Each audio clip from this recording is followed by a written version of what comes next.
প্রাণপণে করাঘাত করলো, দরজায় ধাক্কা দিল, খুলুন মহারাজ সাহেব দরজা খুলুন, দরজা খুলুন করে প্রাণপণ চিৎকার করলো। সে দরজাটা খুললই না, ভেতর থেকে সে বলল যে আমি আছি, আপনি যান। তখন সে বিশ্বাস করলো, বিশ্বাস করে তখন উপরে উঠতে নিল। তখন তো ওরা ঢুকে গেছে। তখন হাতে অস্ত্র ছিল, ওদের হাত প্রত্যেকের হাত বন্দুক ছিল, এবং এসেই বলে হ্যান্ডস আপ। তখন ওই হ্যান্ডস আপ করলেন, এবং তারা জিজ্ঞাসাও করেনি আপনি কে, একদম পরিষ্কার ভাষা বাংলা বলেছে, এবং সেই আলবদরের ড্রেস, এবং তারা সব বাঙালি ছিল, এবং তাদের মুখোশ টুখোশ কিছুই ছিল না, এবং তারা তাকে চিনতো। ওখানে আমার কাজের ছেলেরা দাঁড়ানো ছিল, আমি সবাই আমরা ছিলাম, কিন্তু সে বলছে আপনি আমাদের সঙ্গে চলুন, মানে তাকে চিনতো, মানে ওই মান্নানি তাকে চিনিয়েছে এবং মান্নানের লোকে কাপড় পরার চেষ্টা করেছিলেন। এবং উনি তখন বললেন যে কোথায় যাব, বলছি কোথায় যাব, বলে যে গেলেই জানতে পারবেন, তাহলে আমি শার্টটা পরে আসি। না না ওইসবের কিছু দরকার হবে না, এই কথা বলে তাকে বের করে নিয়ে গেল। তখন আমি কি করলাম, যে আমি তো ওদের আটকাতে পারলাম না, আমি তখন ছুটে মৌলানার কাছে গেলাম। ওর কাছে যে আমি চিৎকার করে কেঁদে ভেঙে পড়লাম, একদম বললাম যে আমার স্বামীকে নিয়ে যাচ্ছে, আপনি প্লিজ দেখুন, প্লিজ দেখুন। তখন সে দরজাটা আবার খুলেছে। আলিম যখনই বাইরে চলে গেছে রাস্তায়, ওরা ধরে নিয়ে চলে গেছে, তখন সে দরজাটা আবার খুলেছে। তখন আমি তাকে যে মানে কাতর প্রার্থনা করলাম তার কাছে, এবং কেঁদে ভেঙে পড়লাম ওখানে। সে কিচ্ছু কথা বললো না। তখন আমি দেখি গাড়ির স্টার্ট দেওয়ার শব্দ শুনলাম। তখন তো আমার একদম, তখন আমি মানে ভীষণ অস্থির হয়ে গেলাম। আমি তখন অস্থির হয়ে তাকে বললাম যে গাড়ি তো ছেড়ে দিচ্ছে, আপনি একটু দেখুন প্লিজ, কারা নিয়ে যাচ্ছে আপনি। সে তখন বলে যে ঘাবড়াবেন না, আমার ছাত্ররা ধরে নিয়ে গেছে, আমার আলবদরের ছাত্ররা ধরে নিয়ে গেছে, তো ডাক্তার রাব্বিকেও নিয়ে গেছে। তখন আমি ওই ওনার মুখে শুনলাম যে ডাক্তার রাব্বিকে নিয়ে গেছে, তা আগে জানতাম না। ডাক্তার রাব্বিকে 4টার সময় নিয়ে গেছে, ওই গাড়ি দিয়ে এসছে আরিমকে দিতে, 4:30টায় তাকে ধরে নিয়ে গেছে। গাড়ি ছেড়ে চলে গেল। আমি খুব কাঁদতে লাগলাম। তখন সে আমাকে সান্ত্বনা দিচ্ছে, না কাজ শেষ হলেই দিয়ে যাবে, চিন্তা করবেন না। আমি কেন নিল, এই যে দেখছেন না বম্বিং হচ্ছে, চিকিৎসার জন্য নিয়ে গেছে, রাব্বিকে নিয়ে গেছে, আরো অনেককেই নিয়ে গেছে। তখন আমি একটু আশ্বস্ত হলাম। আশ্বস্তের উপরে এসে মিসেস রাব্বিকে ফোন করলাম। উনি তখন টেলিফোনে ওনার ভীষণ কান্না শুনলাম, এবং উনি বললেন ওরা কি আর ফিরবে। তখন তো আমি খুব ভয় পেয়ে গেলাম। ভয় পেয়ে আবার ছুটে আসলাম তার কাছে, ওই মান্নানের কাছে। মান্নান বলছে না না না, এই কাজ শেষ হলেই চলে আসবে, কাজ শেষ হলেই চলে আসবে। এই বারবার শুধু এই কথাই বললো, এই কথাই বললো। এবং শেষে আমি কতবার বা তাকে বললাম যে শীতের কাপড় চোপড় নেয়নি, আমি কাপড় চোপড় দিতে চাই, আমাকে আমার স্বামীর সাথে আগে টেলিফোনে কথা বলতে চাই। তখন তার টেলিফোন কাজ করছে, আবার আমার টেলিফোনটা যখন আমি বললাম মিসেস রাব্বির কাছে কথা হয়েছে, মিসেস রাব্বি এসে বলেছে, তখন আমার টেলিফোন আবার কেটে দিল।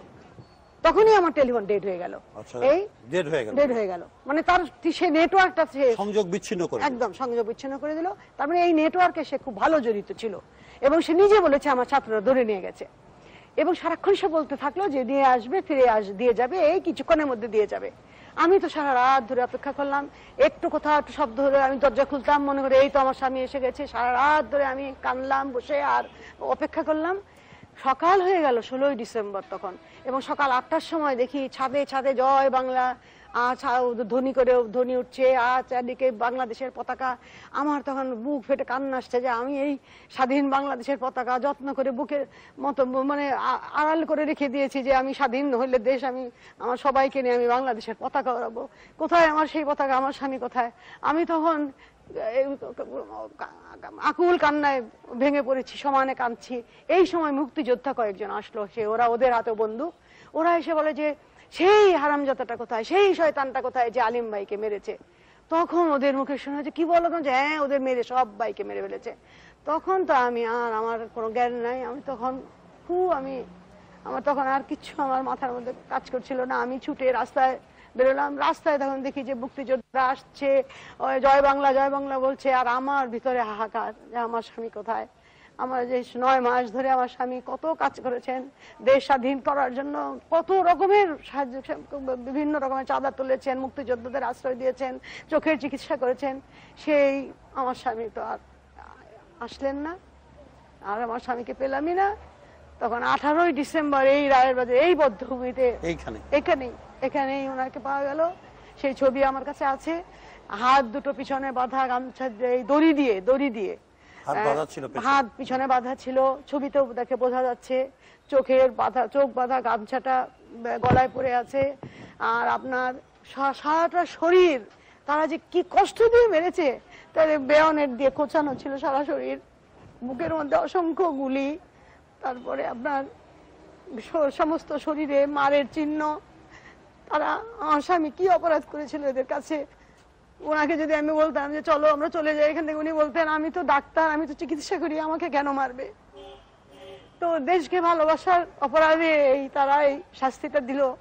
কিন্তু যারা এই শাস্তি দিল, এই যুদ্ধাপরাধ করলো, যারা নিরীহ মানুষকে ঘর থেকে এনে এরকম নির্মম ভাবে মারলো, আমি দীর্ঘ 36 বছর ধরে আমি তাদের বিচার চাইলাম, কিন্তু বিচার তো হলোই না। এই যুদ্ধাপরাধীরা দেশ শাসনে করতে বসলো। এই আমার দেশ, আমরা এই দেশের জন্য এই আত্মনিবেদন, এই আত্মত্যাগ আমার সবার কাছে, দেশবাসীর কাছে, দেশের সমস্ত জনগণের কাছে আমার দাবি যে সেই খুনিদের, সেই যুদ্ধাপরাধীদের যেন আমাদের আর দেখতে না হয়, তাদের জন্য বিচার হয়।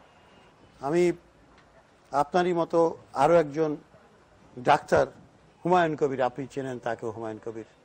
হুমায়ুন কবিরের ছোট ভাই ওয়াসেল কবির এখানে উপস্থিত আছেন।